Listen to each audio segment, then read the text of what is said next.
Party needs to acknowledge that President Biden was not up for the job of running for re-election and that this was a major mistake by the He made that decision. Hey, welcome back to the channel with your man Wise. We got to check this clip out here, man. Tim Walz gets absolutely destroyed. Goes in full meltdown mode in this interview. Like, share, subscribe to the channel. We got to get into it, man. An agriculture-heavy state, one of the top 5 in the country, I believe. What's your reaction to what you just heard from the agriculture secretary? Yeah, good morning, Jake. Well, I'm stunned. Your questions were spot on. It's very clear that she talked about the people she's listening to. That is not the agricultural community. It is certainly not producers. It's not folks like Cargill, CHS, General Mills, who are out in my district. Look, this is a really precarious time, and the flippant nature that we're just trying something new here is really dangerous. These markets took us years to develop, and we have to be dependable trading partners. They don't come back overnight. And everyone knows in the history of trade wars, agriculture gets hit the hardest. So I'm deeply concerned. It's our #1 export. Adding the tariffs, our 2 biggest, export markets are Mexico and Canada. They're our great friends. This is just really, really terrifying. I would encourage, and I'll call the secretary, I'd encourage her to come to Minnesota and see everything that she said is not what's happening on the ground. So look, it's a precarious time. So let me ask you, because Hey, I want to hear from you guys in the chat. Put a 1 in the chat if you would like to see Tim Walz walk away, go away, never to be heard from again. Put a 1 in the chat if you'd like this dude to just, I don't know, maybe go anywhere, but be in the daggone political forefront at this point. Another group you're in touch with, the United Auto Workers Union. You have a lot of that. They have supported you for years and years and years. They were excited to have you on the Democratic ticket. President Trump argues that these tariffs are needed to bring American manufacturing back and to help American workers left behind in places like Minnesota. He has support from the UAW. The UAW called his auto tariffs, quote, a long overdue shift away from a harmful economic framework that has devastated the working class. It signals a return to policies that prioritize the workers who build this country rather than the greed of ruthless corporations, unquote. I have to say, that sounds a lot like language you would use. What do you say to the UAW? Yes. It is what I would use. And here's the thing that the Democrats have to figure out. Donald Trump's language around this, he's not wrong that we've had manufacturing gutted. He's not wrong that we saw an outshoring. People of my generation were told, there aren't going to be any manufacturing jobs, so you need to go to college and rack up student loan debt. The problem is Donald Trump's solution to this is not the solution. Now, UAW is right. Certain tariffs, if they're on to steel or if they're targeted correctly, do make a difference. That's not what we're dealing with here. So just last week, 650 taconite miners are laid off. Those taconite miners are mining the taconite to make the steel to build the automobiles. So I don't disagree where they're at, and I think this is the Democratic dilemma. Donald Trump talks about the things that are real in the angst of people's lives. He doesn't do a damn thing about it. In fact, he does just the opposite, and he pals around with the people that caused the problem. And we don't offer them a solution, so it looks like we're not hearing them. So I disagree with Sean Fain and UAW on this issue. I don't disagree with them on that we made decisions over the last 30 to 40 years that I don't think helped America, but this is not the solution to it. Isolating ourselves is not the solution. We need to make sure that we're focusing. And again, I would just end with this, Jake. Donald Trump has not once ever cared about workers. This is why you need to support unions across the board, support the ability to have a living wage. So we heard your former running. What is this guy talking about? What is he talking about? We are seeing it work. We're seeing companies contribute or what do they call it? Reshore opportunities right back here in our country. We're seeing it happen. We have companies that are saying that, hey, they're building plants out in Indiana, out in Kentucky, down in Louisiana. You're starting to see this. What is this guy talking about? And the thing is that these people have a bunch of complaints, but you never hear a solution out of the mouths of these people, man. Never. Made Kamala Harris say she's not here to say I told you so, although obviously that's what she was saying about all the Trump chaos. We're seeing, I have to say though, what does I told you so really mean here? I mean, people heard her message. They did not vote for her. She lost every battleground state. You yourself have criticized the Harris-Walz. What message?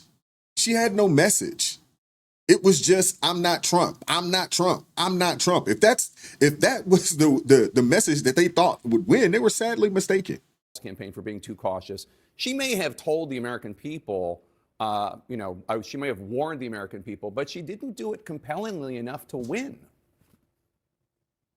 That is the absolute point. And look, when I criticize, I'm criticizing myself. I own this. I'm part of the ticket. And somebody has to come up with a strategy. I think this is exactly right. This is the thing. Look, Democrats, it was a good night in Wisconsin. I was over there. We saw that happen. Donald Trump's doing this. Just to be clear, nobody on the Democratic side is celebrating this, and those folks in the street are not celebrating that Donald Trump's making all these errors. I think what the vice president's saying is that was pretty self-evident that he was going to do that. I do think the challenge for Democrats, and this is, I think, a structural problem that's going to take a lot more thinking, why, with all of that out there, did they not think we were any better than that? And they didn't. And I'm very concerned with the folks who stayed home. And these are folks that I'll say once again, Donald Trump has identified their angst. They can't buy a house. They can't afford to get a good education. They're concerned that their economic future is so precarious it could slip out from under them. Less than half of Americans have $1,000 in savings. And I think, why was it not so compelling? It should have been a slam dunk for us to say, we're the party that cares about that. We're the party that's going to protect Social Security and Medicare. We're the party that thinks the ACA is a good start, but we need to do more on health care. And we didn't do that. So I'm concerned. Democrats do well in special elections and off-year elections, but the electorate that comes in presidential election years is different. When I was young, it was easy to know what a Democrat was. They stood with the working class and labor. Republicans were country club and for the rich. Today, you ask people, they don't. We have a 29% approval rating. Yeah. It doesn't help us any that Donald Trump ends up with a 25% approval rating. We have to get back to the core issues, that this is about making America prosperous and stable and innovative for everybody. Well, what do you make of the criticism that one of the reasons why? Well, the issue too is that the policies, the agenda that the left wants to push, now it's socialism, but the alphabet community, the way they push that, the way they, pushed illegal immigration and they didn't want to close the border, the way they pushed that. I mean, these are all losing agendas. They're losing agendas. So when President Trump got in there and said, hey, man, we're shutting this border down. Hey, and he did it, shut the border down. Slowed border crossings, it's happened. And now with the new bill, you're talking about adding more money to ICE agents, more money to the Border Patrol, more money to help build this wall to slow down people from even being able to come over here in the first place, elimination of the birthright citizenship so illegal immigrants can't just come over here. Hey, we got to get rid of the incentives for people to even come over here. How about that? And what we do know is that Tim Walz, Tampon Timmy, who wanted to put tampons in children's bathrooms at schools, who support pregnancy terminations to the 9th month and in some cases thereafter, who is pro alphabet community being force fed down our children's throats in school, so much so that anybody with any common sense or their right mind, you can't send your kids to these public schools. Like, what are we talking about? What are we talking about, man? It was more, and the economy played a role in that, right? But it was more than just the economy. It was more than just being able to buy a house. I mean, these people were morally trying to change the nation. You know what I'm saying? They're trying to get those of us that do not agree with their agenda. They're trying to get us on board with an immoral agenda. And the masses of people rejected it. Your party was so resoundingly rejected last November is because Democrats were gaslighting the country, saying that inflation was not a big deal, heralding Bidenomics. Not only Biden, but Kamala Harris was heralding Bidenomics, pretending that there wasn't a problem at the border. And then fundamentally, this idea that President Biden was up for another 4 years of the job, while Americans in poll after poll for year after year were saying he's too old to do the job. Your party stood against all of those things. Look, Joe Biden coming in and during COVID and being a governor through COVID did a hell of a job. But I think one of the things that we didn't do is we assumed that we said, and it was true, that we were going to have a soft landing and our economy was better than the rest of the world. Better for who? Better for the working class who was saying groceries were too expensive, as they are now and going up. They got to see us talk about things. Again, I go back to this. Don't talk about food insecurity or housing type of issues. Talk about people being hungry and wondering where they're going to live, or about their children's future, about real security. And so I think your question is spot on.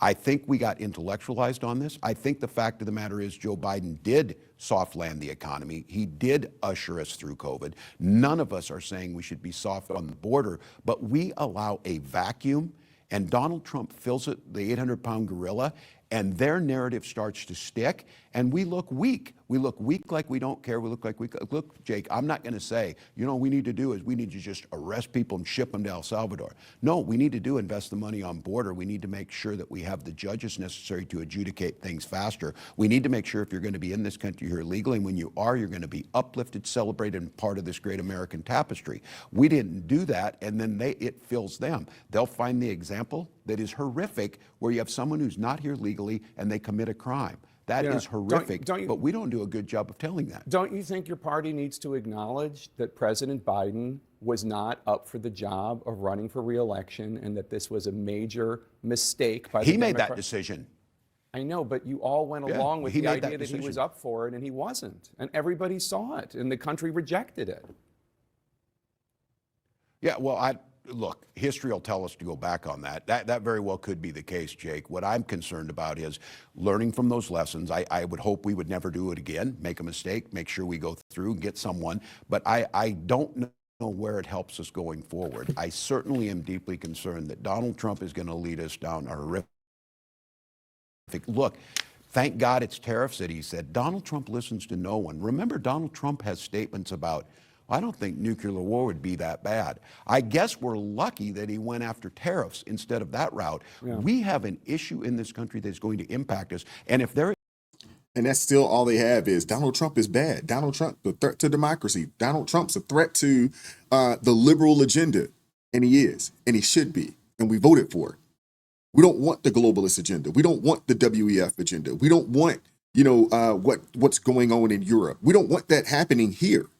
We don't want to have to compete with illegal immigrants for opportunities. We don't want that. We don't want $7 a gallon gas. We don't want taxes and over-regulation so much so that you can't build a house, more or less buy one. We're not interested. We're not interested. And the people spoke.